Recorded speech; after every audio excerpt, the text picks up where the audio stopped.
All right, welcome to the lesson on series. So what we're trying to do here is apply the definition of a convergent or a divergent series. Does the series get closer and closer to something, or does it shoot off to infinity? And, it'd be pretty important for us to actually understand what the heck a series is, because we haven't talked about it up until this point. So we've talked about, probably in another math class, a sequence. So a sequence is just a list of numbers, and as we will see, if we add up all those numbers, we get a series. So here's kind of a warm-up exercise here. Find the sum of the infinite sequence of rational numbers.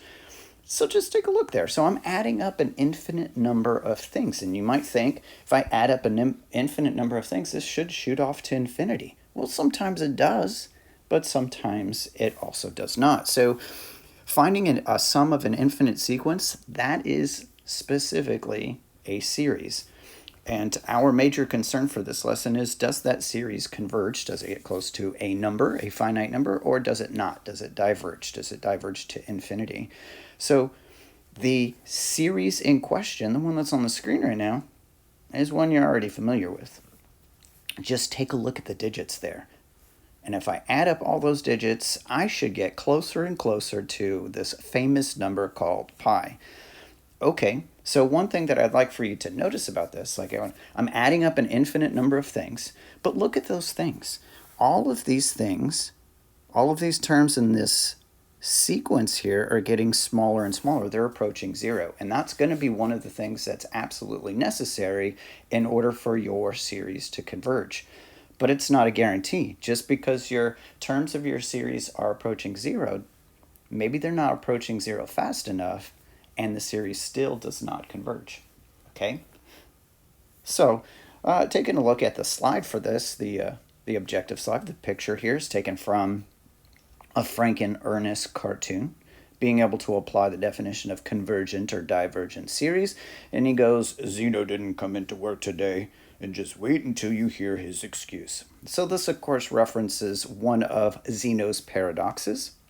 So in this particular paradox, it's talking about how Zeno posed this problem that in order for me to get to any particular place, I first have to go halfway there. All right, well, before I get halfway there, I need to get 1/4 of the way there. Oh, before I get 1/4 of the way there, I need to get 1/8, and so on and so on, implying, or at least for him concluding, that you can actually never ever move. Another version of Zeno's paradox, which is one that we're going to resolve with calculus, is in order to get to a particular place, you walk halfway there. All right, and then after I walk halfway there, I need to walk halfway again. And then I need to walk halfway again and halfway again. Will I actually ever get there? Zeno says no, but calculus says yes.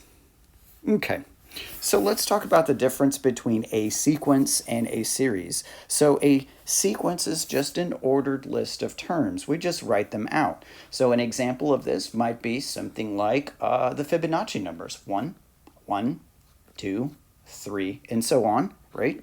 And we don't do anything with them, we just list them out. But if we take those numbers and we add them up, we get what is called an infinite series. So assuming, of course, that your sequence goes on and on forever as well. So it's the sum of all of those things. So you notice in the notation there, that little sigma notation, it's starting from n equals 1 going up to infinity. And the a sub 1 that's in the picture there, our a sub n there, that's just the little function that determines each one of the terms of our sequence, and then we're just adding these things up. Okay, so a major concern over here on the left-hand side for sequences is, do the terms of the sequence approach any particular number? Okay, and then for a series, when I add them all together, does that sum approach any particular number? Okay, all right, so you might go, you know what? If I'm adding up a whole bunch of things, let's say an infinite number of things, it's going to take a really long time. And you're not wrong, for sure. So instead, what we consider are what are called partial sums. So a partial sum, instead of adding them all up, I'm just going to add up a couple, right? So here's the first partial sum. The first partial sum is just basically the first term. Okay, The second partial sum is adding up the first two terms. The third partial sum, adding up the first three terms. And we can handle that business, okay? All the way to the nth partial sum where you are adding up the first n terms. So what we do is we take these partial sums and we create ourselves a new sequence. And we check to see, does that sequence of terms converge or diverge? Right? So let me go over that again. We find the first n partial sums, and from those sums, we create a new sequence of numbers.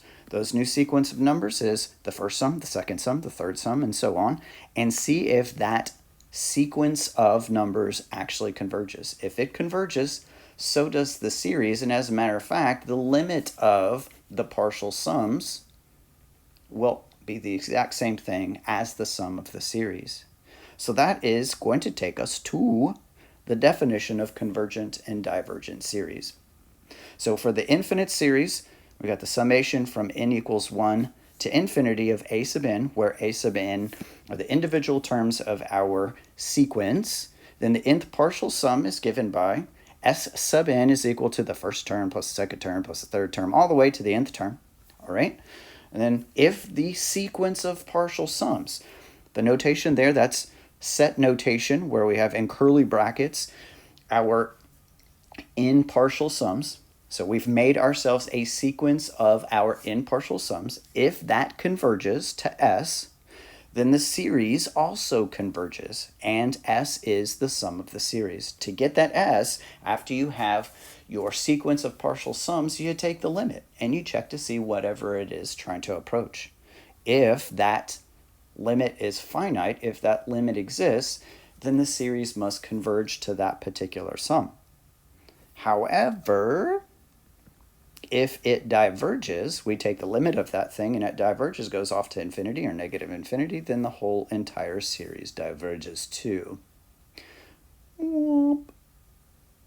So, before we end this particular video, let's take a look at just a very simple example. It's a bit contrived because they tell you, I'm going to tell you specifically what the nth partial sum looks like. So for this series, infinite sum from n equals 1 to infinity of a sub n. The nth partial sum is given by, you can see s sub n is equal to first term, second term, plus third term, all the way to the nth term, and it's equal to some formula that they came up with, 2n over 3n plus 5. We want to find the sum of the series. Well, as that definition on a previous slide said, the sum of the series is the limit of the nth partial sums. So all we have to do is take the limit of 2n over 3n plus 5. That's going to be a piece of cake. So let me assume that this thing is working, but it's not. Okay, wow. Okay, there we go. Scroll down to right here. Example 1. All we have to do, like I said, is take the limit as n approaches infinity of 2n over 3n plus 5. Well, this one's basically L'Hopital's rule, because if we were to plug in infinity, we'd have infinity over infinity. But if I were to take the derivative of the top and the bottom by L'Hopital's rule, n approaches infinity, I would have 2 over 3, which is, of course, 2 over 3. Whoops. Which means that the sum of the series, so it converges, first of all, converges because that is a finite number, and it specifically converges to 2/3. Whatever this series is, when I add up all the terms, I'm getting closer and closer and closer to the number 2/3. Okay, so in the videos to come, we're going to be refining all of this process. Like I said, this right here is rarely given to you. You'd have to figure that kind of thing out. But it's a nice place to start.